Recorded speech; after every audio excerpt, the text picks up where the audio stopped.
Hey everybody, it's Safi and Marco dish out on movies! And excuse me, but Safi is actually gone. She is out at the grocery store right now. And she's not sitting right here eating robin eggs. Oh boy. So we are here today to go over, I guess, the last Rick Moranis movie for now, which is Strange Brew. And this is a comedy movie, and it's based on these characters that him and this other guy came up with, and they did it for some Canadian news network, and they did it for so many years, and then they made a movie. And this is a movie that I originally saw on Netflix one evening, and I thought, this is the funniest thing ever. And then I watched it again, and I thought, whoa, what movie did I watch? Because, I did not think it was that funny anymore. And then I watched it again, I think with Safi, and I was like, wow, that movie was really not very good. And so it's kind of like a movie that, I don't know, you have to really be in the mood for it, or you have to be really into the comedy that they do in the movie in order to, love the movie. And, unfortunately, I don't know. I don't like it as much anymore. Safi, however, thought it was the greatest thing she's ever seen. Don't say that. Don't do it. I'm tired of that. Well, as you eat your last egg, or your second to last egg, the story, I don't even know if we should go through the whole story, because it's just kind of ridiculous. I'm not sure what the story is at the beginning. It's like the beginning part, with the boys. I mean, their story. Well, I mean, the overall story is, you Oh. have these two guys, they're Canadian, they're obsessed with beer, they're practically alcoholics at this point, and they come up with a scheme in order to get free beer, and they are forced to go to this factory. The brewery. The brewery. And there's this complicated plot that's out of Hamlet, where the evil uncle wants to take over the brewery and use mind-controlled drugs to put in the beer and make people addicted to the beer. Elsinore beer. And Safi, what did you think of the movie? Well, I'll just say it was a C+. I say that because there were some creative, original comedic moments. Yeah. But it's, at the beginning, I was confused because I felt like part of the movie was like a homemade movie. Like, we've seen some of these other people, they're making a movie and they're not very, not very professional. That was the part. The rest of it was professional. Well, that was the part that I actually liked. There was this part at the beginning where they're doing their usual show. I think that's what it looked like when they did the skits on television. Oh. And they introduced this movie. It was like a movie, quote unquote, where it was a post-apocalyptic thing that they did all by themselves. And I thought it was the funniest thing I've ever seen. Rick Moranis, what was he wearing? Was he wearing a cup? An athletic cup? And a helmet or something? And he's what did he say? The reason why he missed the apocalypse or something was I don't know. I just didn't get any of that. It was some bizarre reason, and then he's there was nothing to do but look for beer. And he's he picks up a little Statue of Liberty thing, he's Statue of Liberty, and he makes this weird face, and his friend is saying act behind the camera. Oh yeah, I remember that part. And that whole thing was the greatest thing I've ever seen. I thought, this is the movie I would have liked to have seen the whole movie. Fuck the rest of the movie with the stupid brewery plot and the Hamlet ripoff and the ghost arcade thing. I want to see post-apocalypse Rick Moranis, and all they have to do is look for beer. Like it's so retarded because you think about like that's actually the last thing you want to be doing in the post-apocalypse, unless you're an actual alcoholic. But so that's why it's so funny, right? Well, I didn't care for it that much. I loved it. I thought it was amazing. But I thought those two together, they had great chemistry, and Yeah, they and do. it was in the movie. They were pretending like they were brothers, and they Yeah. really did seem like brothers. Yeah. And I know they're not, but they really do seem like brothers. They just are really good together, and I wonder if they're still good friends. Because I don't know what Dave Thomas, he's the other guy. I thought that was the Wendy's guy. No, Marvel, that guy passed away. He was older. He was an orphan. He was adopted. Really? And He was adopted? he was invented Wendy's, and he's from. They lived in Columbus, Ohio, or in the Columbus, Ohio, in Dublin, maybe.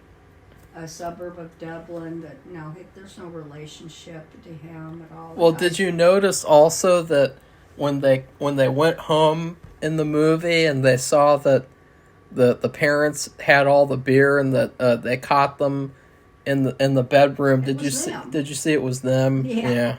That was funny. I thought that was good.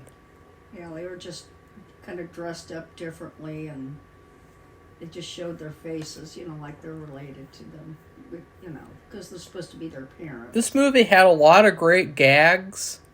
That they were really great together. The chemistry was like Abbott and Costello. Just the problem was the story. The story was bad. It was just weird. There was this thing where maybe you can tell me what the purpose of it was. What? Well, maybe they were just practicing the mind control, but they had these two sets of, Canada is all about hockey for the most part, and so of course they have hockey in the movie because it's a really Canadian-oriented movie, and but they had these two sets of men, guys, whatever. They wore I don't know what it is. Every time they did something, pressed a button. No, they had a piano or a synthesizer, right. And they played notes on it, which controlled their minds. Okay, so they were somehow practicing. Because the sounds, they were practicing the mind control. That part was very bizarre. Yeah, and they were wearing, it looked like they were wearing Star Wars Stormtrooper outfits. Yeah. There was one side that was white. I think that was an inside joke because that mustache guy who they work with, like, he was actually in Star Wars. He was one of the pilots at the end of episode 4. The guy who was dead? The mustache guy. Well, he had a mustache, or you're talking about the one I guess who was he's the dead. Romantic interest. Well, he was the romantic interest of the girl. There was the mustache guy that kept it. There's another weird thing, but the one team would wear white and one team wore black. And then when they heard this sound, they played hockey, but then there was no puck. It was like a marble or something. It was the most bizarre thing. The movie was very bizarre overall. Like, they also had an arcade machine, and there was like a little red laser, and it possessed the arcade like Ghostbusters. And they even had this music, these notes that they play, and it was like da-da-da-da! And that was like out of Ghostbusters. Like in Ghostbusters, whenever and they're in the library and stuff, or when there's a ghost nearby, like they'll play that da-da-da-da! And they kept on playing that this whole movie. Well, and the father. Yeah. Who was murdered. Yeah, the father of the girl, the heir to the brewery, he was possessing stuff, and at the very end, like, he's a laser who goes around possessing things. It's very weird. Yeah, I don't know. I don't either. He appears at the end, and he saves them. They were imprisoned in this big, I don't know what you want to call it. It was a huge tanker thing, and it was supposed to be full of beer, And, well, they did something funny with it. Apparently, like, Rick Moranis drank the whole tank of beer. He also peed in it. Remember? They were standing. They were standing there, and she said, "Why is it warm in here all of a sudden?" He's like, "I didn't notice anything." Oh, I didn't even think And about he that. peed in there, and I thought that's a really clever joke because a lot of people just say that beer is like you're drinking wee wee, and it even looks like that, and so I thought that was really clever I didn't even think and about funny. that. So Yeah, they went over my head. it went over your head. So then he was talking about this Hamlet thing. That was really uninteresting. Well, honestly, the uncle was played by Max van Sydow, and I'm sorry if I'm mispronouncing it. He's a Swedish actor, and he passed away in 2020, but he is very famous for... he's like a Christopher Lee type of villain in this movie. Yeah, he is good, but he is really a very experienced, well-known actor. He was in a lot of, I think it's Ingmar Bergman movies. Those, what do they call those movies? Part of the something collection. And The Exorcist. Criterion collection. And The Exorcist. Yeah, and so he was really good. He did the best he could with the part he had. Yeah. And he was the villain. He was the one who was setting up the mind control because I guess he's a psychiatrist, or he just said he was. Yeah, I wasn't sure. He also runs the asylum. There's an asylum across from the brewery, and he runs that. And in fact, I think all the people on the hockey teams are mental patients that he experiments on and stuff. And so, this plot, I think the biggest problem with the movie is the constant shift in tone. Because as Safi said at the beginning of the movie, it had this really nice homemade feel to it. And after that beginning part, it just completely becomes a different movie. And it turns into like a very cliche movie where you have the two goofballs who are caught up in a plot that's bigger than them. Yeah. And there's a love interest who obviously isn't going to be with either of them. No. There's a romantic interest that is like the hero, nice, pretty boy guy. And I wasn't sure what his position was. A worker? Is that it? Okay. I was like, who's that? Or what's he supposed to be doing? I don't know. He had a cap on at one point, the hard hat. Oh. So, like, shit happens in the movie, but there's just a constant shift in tone. Like, it just goes from one thing to the next, and it seems like they're not really taking it that seriously, but then there's other parts where they really take it seriously, in a way, and it's just really weird.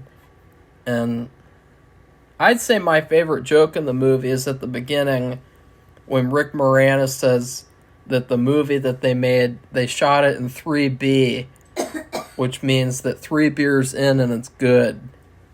And I thought, like this movie, you need like 10 beers or something. Like that's how bad it is, or that's how weird it is. Like it's just so. It could have been a lot better, I would have just liked to have seen the beginning part for 2 hours. Right, Safi? I didn't care for it, but I. Well, did you care for the rest of the movie? Did you care for the Plus. daughter who she wants to take over the brewery and the uncle took over like in Hamlet or something? So she's inherited the brewery. Like, did you really like that story? It was like, okay. It was bad. The part what I liked about it was the chemistry between the two Canadian comedians. Yeah. And they just kind of they just stick to their chemistry and how they are to each other and through the whole thing. They never miss a beat. Yeah, they're perfect. And so that's what carried the movie. It did. And I think no matter what, they just deserved a better script because, Abbott and Costello were really good, but they had some bad movies too. I mean, Abbott and Costello Meet the Mummy, for example. And so I just think it was the script itself, just it was not as good as they deserved. I guess my other favorite joke was when they were going to go into the courthouse and the lawyer was with them, and the lawyer beat up all the reporters, and he said, "That's how you take care of the press." Oh, yeah. I thought that was kind of funny, but yeah, it's just a very weird movie. Safi? Yeah. Oh, I don't know what else to say about it. Really? I wonder what happened to the Dave Thomas guy. I know he's been in some other things. Well, I looked him up, and it turns out he wrote some of the Blacklist. Oh, really? Which I thought, that's really weird. That's even weirder. That's even weirder, because, like, he's the last person you'd think would write, like, something serious like the Blacklist. Oh, I know what I wanted to say. They kept, Canadians, and I know they still do it, because I would been watching this, and I haven't watched him in a while. He is a van lifer, and so he lives out of a really nice. Actually, might have remodeled an ambulance now. Lives in that, but anyway, from Canada, and when they talk, they say something. They go a, and so these two guys, and I think they exaggerated, because they just kept saying a over and over. Do you want to go get a beer? Oh, she looks really good. Every single sentence, both of them over and over. And I know that they still do that, because that guy would say that he didn't say it every single sentence. He just said it, periodically or sporadically or something. It wasn't constant. And so they did that the whole movie. It drove me crazy, and my ears felt like they were going to fall off. He wrote 2 episodes of The Blacklist, season 3. Really? Which is the season I stopped watching accidentally. That's too bad. It seems like he's written a lot. He's acted in a lot of TV shows and random things. Yeah, I've seen him. I bet you have. Here and there. He was in Bones.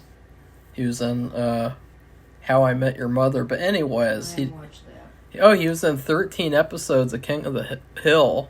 Oh, really? That's pretty cool. So I thought this movie overall, it was okay. It's a really niche movie. It feels like a movie that you can definitively say it's a niche movie. Which is kind of a good thing and kind of a bad thing, because on one hand, the audience that really loves this movie loves it a lot, but on the other hand, it would have been nicer if the movie was a little bit more accessible in terms of, the opening part is the part where it felt more real, like the part where they go home and they pour the beer for the dog, and then they pour the beer out back into the glass, and it's all gross, and they're at home, and it felt a lot more real and a lot more like I wanted to see this movie and not something that's just so outrageous and ridiculous because the writers feel pressured that they have to make a quote-unquote movie. Because that's the funny thing, is that after they showed that movie at the beginning, like where they're trying to make a movie, it felt like the rest of the movie was the writers in real life trying to make like a movie that really wasn't all that it could have been. Well, that's what I said. It felt like 2 different movies. Yeah. A homemade one and a regular movie. It's a lot better than Wood's Witch, though. Right, Safi? Yeah, 100,000 times better. It's actually funny. Because it's a real movie. Yeah, it's a real movie. Well, Safi, what's your food rating for Strange Brew? I gave it a big pretzel. I'm not going to give it beer, because to me that's just too obvious, and it'd probably have to be Molson. I think Molson's a Canadian beer, but I gave it something to go with the beer, and that would be a big pretzel. And they did even go, because at the end, the bad guy wanted to they had a beer festival and wanted to take Safi, beer it's to the festival. it's Oktoberfest. They have it all around the world. And anyway, so they would have pretzels there at the Oktoberfest. Because they have one of those here, actually, at the art gallery. At the what? Art gallery? Oh, I couldn't hear you for a second.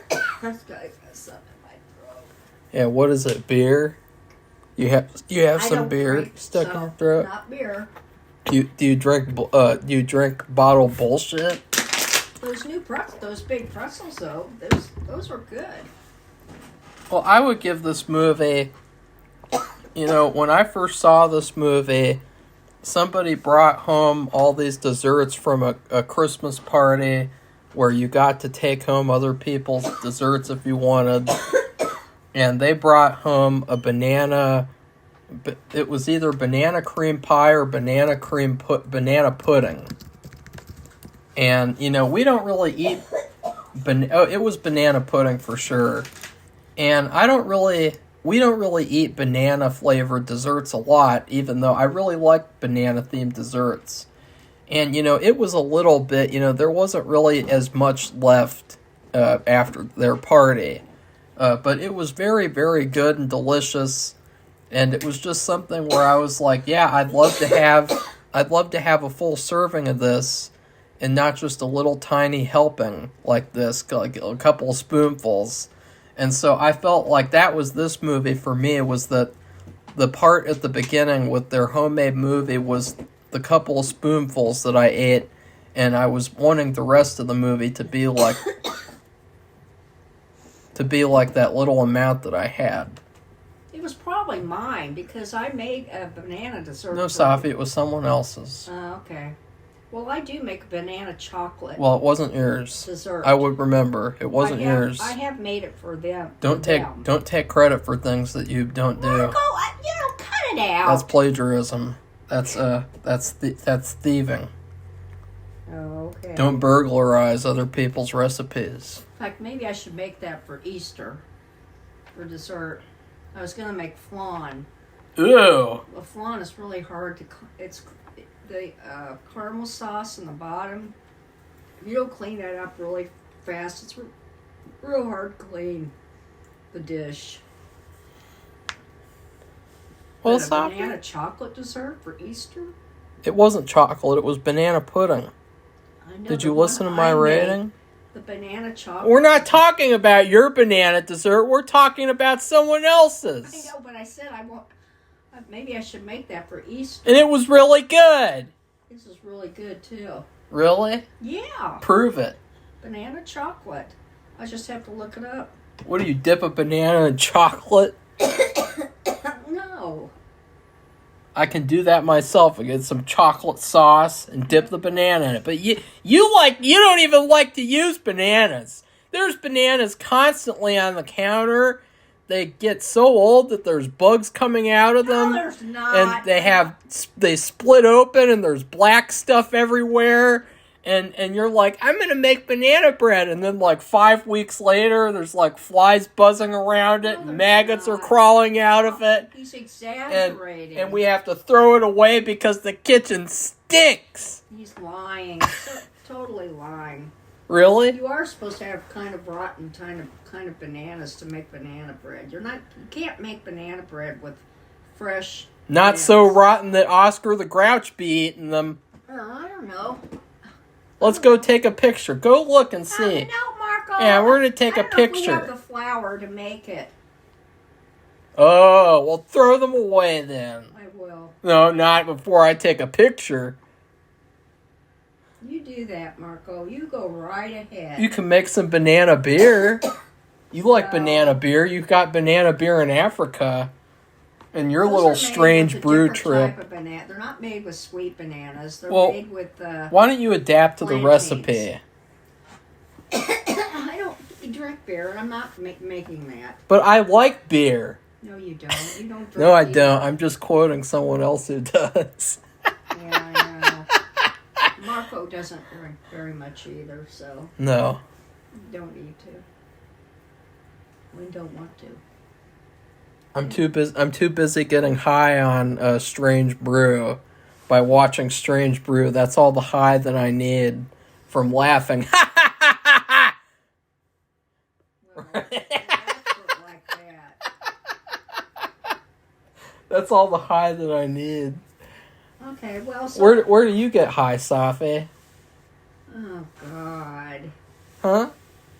I don't get high from anything. You were eating quote-unquote robin eggs at the beginning. Are we sure that they aren't laced with something? No, they're not laced. They're in a closed package. Like they have catnip or something that you eat? You like to eat catnip? The only person in this house that eats catnip is a furry white cat named Bernie, whose birthday is next month. Yeah. I'm not sure how old he's going to be. I'm going to have to look it up. We should take him to the brewery in celebration. No, Bernie has diabetes, so he can't have anything unusual. He has to have a regular, very particular diet. Twice a day. Right, Bernie? Bernie's asleep on Marco's bed. So, okay, well, if you like this video, give it a thumbs up and become one of our subscribers. We're moving up. We're well past the 500 mark now. I think people have a lot to say about what's coming up in the movies or what's already played. So, let us know what you're doing, what you're seeing, what you're looking forward to. I've seen all kinds of, notices about future things coming up, not necessarily good things. So, anyway, goodbye, everybody. Bye!